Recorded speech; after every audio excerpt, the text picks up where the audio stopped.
Tendering को लेकर हरियाणा में घमासान छिड़ा है। सरकार और सरपंच आमने सामने हैं।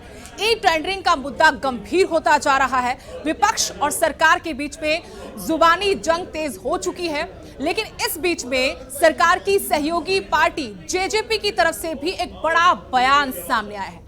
मैं आपके साथ देश नैन मोर। जी हां, हम बात कर रहे हैं ई टेंडरिंग के मुद्दे की, जिसको लेकर प्रदेश भर के सरपंच, पंचायत के नुमाइंदे सड़कों पर हैं, सरकार के खिलाफ बिगुल फूंक चुके हैं। आंदोलन तेज होता जा रहा है और सरकार भी दो टूक कह चुकी है कि देखिए, ये जो नई व्यवस्था है लागू होकर रहेगी, आप इसे स्वीकार करें, सुशासन का हिस्सा बने, यानी सरकार पीछे नहीं हटेगी। तो सरपंच भी दो टूक कह रहे हैं कि 2024 के चुनाव में सरकार को इसका खामियाजा भुगतना पड़ेगा। बीजेपी जेजेपी को नुकसान होगा अगर आज उनकी बात नहीं मानी गई तो। अब बात यह है कि अभी तक तो आरोप प्रत्यारोप लग रहे थे, आंदोलन भी तेज होता जा रहा था, सरकार की अपनी दलीलें, अपने तर्क। अब जेजेपी जो सत्ता में भागीदार है बीजेपी के साथ, उसकी तरफ से बड़ा बयान आया है। जेजेपी के महासचिव, युवा चेहरा दिग्विजय सिंह चौटाला ने बड़ा बयान दिया है। बयान सरपंचों के हक में है, साथ ही सरकार के लिए भी एक बड़ी नसीहत देते नजर आए दिग्विजय सिंह चौटाला। और इसी से आप अंदाजा लगा सकते हैं कि ई टेंडरिंग को लेकर सरकार में बीजेपी और जेजेपी, इन दोनों ही पार्टियों में मतभेद है, अलग अलग सुर अलापे जा रहे हैं। क्या कहा, आपको विस्तार से सुनाते हैं दिग्विजय सिंह चौटाला का ये बयान। मैं ये समझता हूं कि प्रजातांत्रिक प्रणाली में पावर्स जो हैं वो चुने हुए प्रतिनिधियों के पास ज़्यादा होनी चाहिए। मेरी राय तो ये है, बाकी सरकार में बैठे लोगों को ये तय करना है, बट मेरी राय ये है कि अभी भी इसको एमिकेबली सरपंचों के साथ मिलकर के रिजॉल्व कर लेना चाहिए।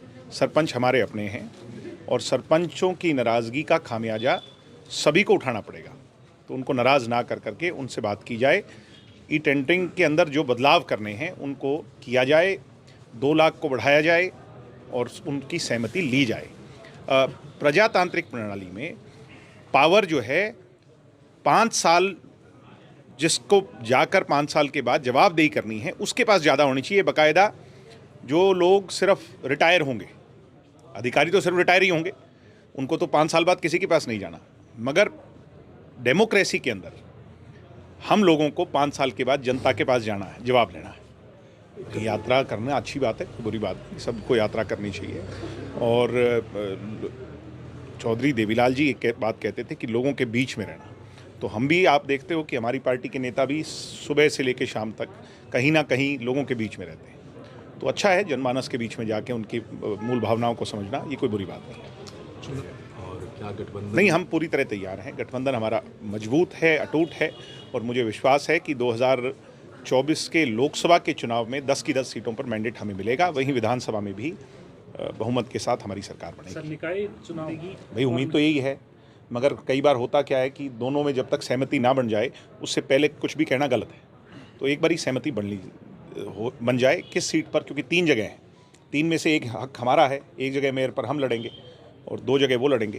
तो वो कौन सी सीट होगी, गुड़गांवा होगी, मानेसर होगी या फरीदाबाद होगी, वो तय हो जाए। जेजेपी कितनी तैयार है? हम पूरी तरह तैयार हैं। हमारे लोग फील्ड में हैं, जो लोग चुनाव लड़ना चाहते हैं उनके नाम मांग लिए हैं। वो दुष्यंत जी की बात को कोट करूंगा कि वो नॉन सीरियस पॉलिटिशियन है, उन पर ज़्यादा गौर ना करें।